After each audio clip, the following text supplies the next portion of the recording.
लो भाई, घंटे के किंग बाबर आजम का भाई काम हो चुका है। पीसीबी ने भाई बाबर आजम को इन्फॉर्म कर दिया है कि भाई इस वर्ल्ड कप के बाद आप T20 से रिटायरमेंट अनाउंस कर देना, आप और मजीद हमारे प्लान में नहीं हो जिस हिसाब से आप खेल रहे हो। ये मेरे सामने मोहम्मद यूसुफ का एक ट्वीट ओपन है जिसमें लिखा हुआ है कि बाबर शाहीन शादाब की छुट्टी करो, इनकी जो वीक टीम्स के अगेंस्ट परफॉर्मेंसेज होती हैं उन पे कपड़ा डालो, नए टैलेंट को मौका दो, छुट्टी कराओ।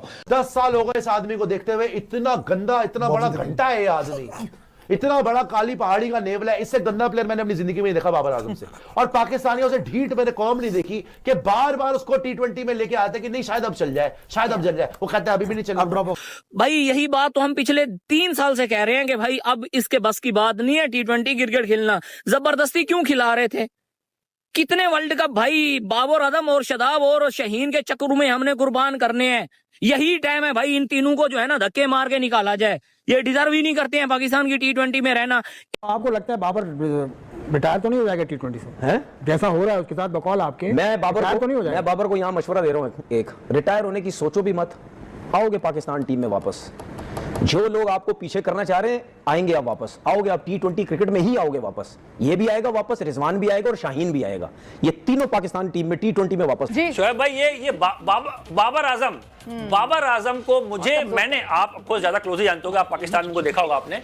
बाबर आजम को मैंने जब भी मैंने उनका मैच देखा है, मैंने उनको स्कोर करते हुए नहीं देखा। ये सच्चाई है। लोग चाहे कितने स्कोर कर लें, वो पाकिस्तान के हाईएस्ट रन गेटर हैं, पर कितने मैच बाबर आजम ने जिताए हैं। मुझे तो, मैं जब भी उनको देखता हूं, जब भी टीम फंसती है उनका बल्ला नहीं चलता। जब भी कोई बड़ा मैच होता है अगेंस्ट इंडिया, अगेंस्ट भारत, मुझे याद नहीं आता, एक आध दो मैच छोड़ दो आप, कब से खेल रहे हैं वो कि बाबर आजम उनका इतना नाम है, पर वो जो परफॉर्मेंस है फ्लॉप है बिल्कुल। यार बॉबी भाई खुदा का नाम है यार, कभी तो इंडिया वालों के अगेंस्ट को रन कर लें यार।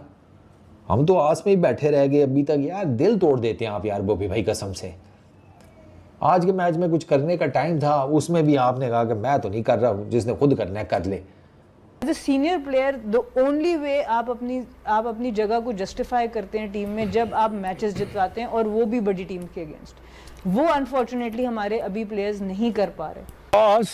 बिकॉज इनसे पहले जितना सिस्टम तबाह हो चुका हुआ है, 15-20 साल पहले भी जी। उसमें लोग सेल्फिशली खेलते थे, टुक टुक करके खेलते थे। कैफ ने ये बता दिया, बाबर के बारे में बता दिया।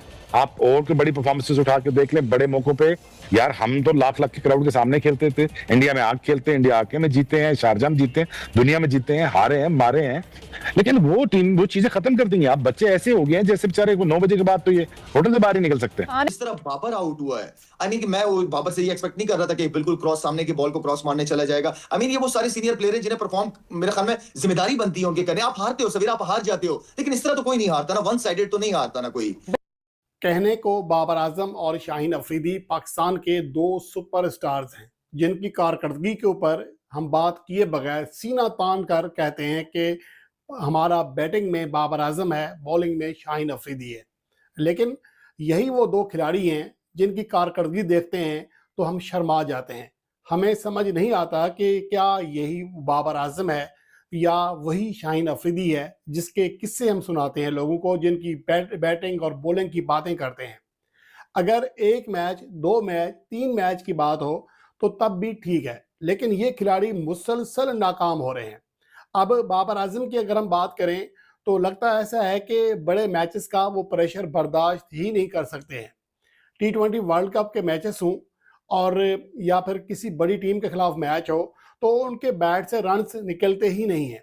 ज़रूरत के वक्त जब क्रूशियल मोमेंट होते हैं, जब पूरी कौम फतह की मुतलाशी होती है, बाबर आजम की जानिब देख रही होती है, बाबर आजम अपनी विकेट गंवाकर पवेलियन में जाकर बैठ जाते हैं।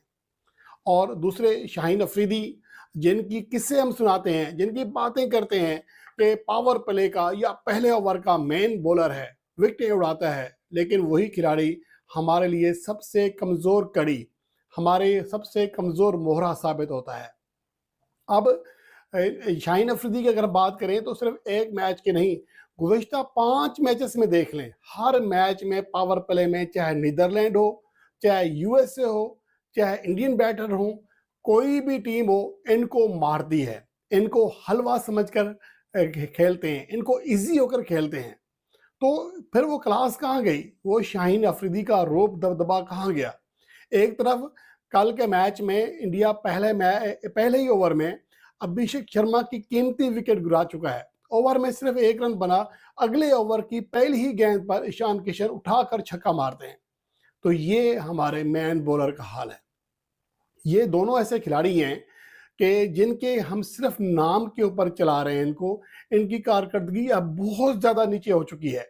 ठीक है, बाबर आजम की माजी में कारकर्दगी इस काबिल थी कि हम उसके ऊपर बात करते थे, और ये भी बात मान ली जाए कि उनके ऊपर जो गैर ज़रूरी दबाव डाला गया स्ट्राइक रेट की वजह से, उन्होंने अपना स्टाइल इस तरह बाबर आउट हुआ है। आई मीन मैं वो बाबर से ये एक्सपेक्ट नहीं कर रहा था कि बिल्कुल क्रॉस सामने की बॉल को क्रॉस मारने चला जाएगा। आई मीन ये वो सारे सीनियर प्लेयर हैं जिन्हें परफॉर्म मेरे ख्याल में जिम्मेदारी बनती है उनके करने। आप हारते हो सवेर, आप हार जाते हो, लेकिन इस तरह तो कोई नहीं हारता ना, वन साइडेड तो नहीं हारता ना कोई। मेरा पाकिस्तान की टीम है, मेरा मतलब है कि यार आप फाइट करो। अब हमने भी क्रिकेट खेली हुई है, हम भी बहुत दफा हारे हैं, लेकिन इस तरह मुझे तो नहीं याद आ रहा कि कभी हम इस तरीके से क्रिकेट खेले हो या इस तरह हारे हैं, लेकिन इस तरह नहीं हारे, फाइट की है हमने। तो बैट्समैन की इतनी बैटिंग विकेट और क्या चाहिए उनको। आप सारे मेरा मतलब कि आप जो अगर वो अच्छी बॉलिंग कर रहे हैं तो आप उनके साथ बदतमीजी वाली क्रिकेट ना खेलो ना, आप एटलीस्ट क्रिकेटिंग शॉट्स तो खेल सकते हो ना सर्कल में अगर बॉलिंग अच्छी हो रही है। लेकिन आज बैटिंग ने तो मैं तो हैरान था कि हमारे बैट्समैन कर क्या रहे हैं, करना क्या चाह रहे हैं।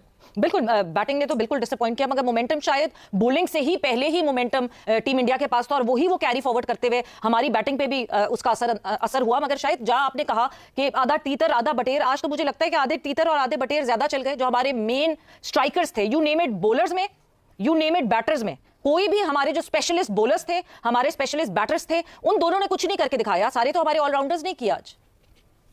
शुक्र है उन्होंने कर दिया सवेरा, शुक्र है उन्होंने कर दिया। कहने का मतलब ये है ना कि आप जब भी आपकी हमेशा हमने खुद भी जब होते थे तो कोशिश हमारी बॉलिंग पक्की होती थी। हमारे पास फिर ऑलराउंडर शोएब मलिक या मोहम्मद हफीज जैसे प्लेयर होते थे, बीच में अब्दुल रज़ाक होते थे, लेकिन हमारे जो ऊपर के बैट्समैन होते थे वो जेन्युइन बैट्समैन होते थे, वो जिम्मेदारी लेते थे, वो ओवर खेलते थे। आप खेलो तो सही ना, अच्छी बॉलिंग अगर हो रही है तो टेक योर टाइम, आपको मिलेगा जरूर। आप पहली बॉल से गेम के अंदर नहीं होते, आप कभी कभार जब कोई अच्छा कर रहा होता है तो आप रिस्पेक्ट देते हो कि नहीं यार ठीक है मैं थोड़ा टाइम लूं, थोड़ी सी चीजें इजी हो जाए, मैनेज हो जाए। उसके बाद हमारे पास ऐसे बैट्समैन है नीचे तक जिनको हम आखिर के 3 ओवर देंगे तो रन कवर कर लेंगे, रन कर लेंगे, लेकिन बैट्समैन खेले तो सही ना। बिल्कुल शाहिद भाई, अगर हम बात करें मैच सबने देखा, हम ये भी डिस्कस कर रहे थे ब्रेक में जब मैच हम लोग देख रहे थे कि 8 से 9 ओवर के बाद ये मेरे सामने मोहम्मद यूसुफ का एक ट्वीट ओपन है जिसमें लिखा हुआ है कि times up for Shaheen, Babar and Shadab. Pakistan T20 squad needs new performers, not empty wins against weaker sides. कि बाबर, शाहीन, शादाब की छुट्टी करो, इनकी जो वीक टीम्स के अगेंस्ट परफॉर्मेंसेस होती हैं उन पे कपड़ा डालो, नए टैलेंट को मौका दो, छुट्टी कराओ। अब मुझे ना शक सा पड़ रहा है कि ये वाकई यूसुफ भाई का अकाउंट है, क्योंकि एक्स के ऊपर यू आर नॉट सर्टन ना। मतलब बात क्या है, बात ये है कि वहाँ पर मैं यूसुफ का आईडी बनाऊँ, 1400 रुपये दूँ, ब्लू टिक तो मेरे उसके साथ भी लग जाएगा, और मैं अगर नाम मोहम्मद यूसुफ रख लूँ तो आई एम नॉट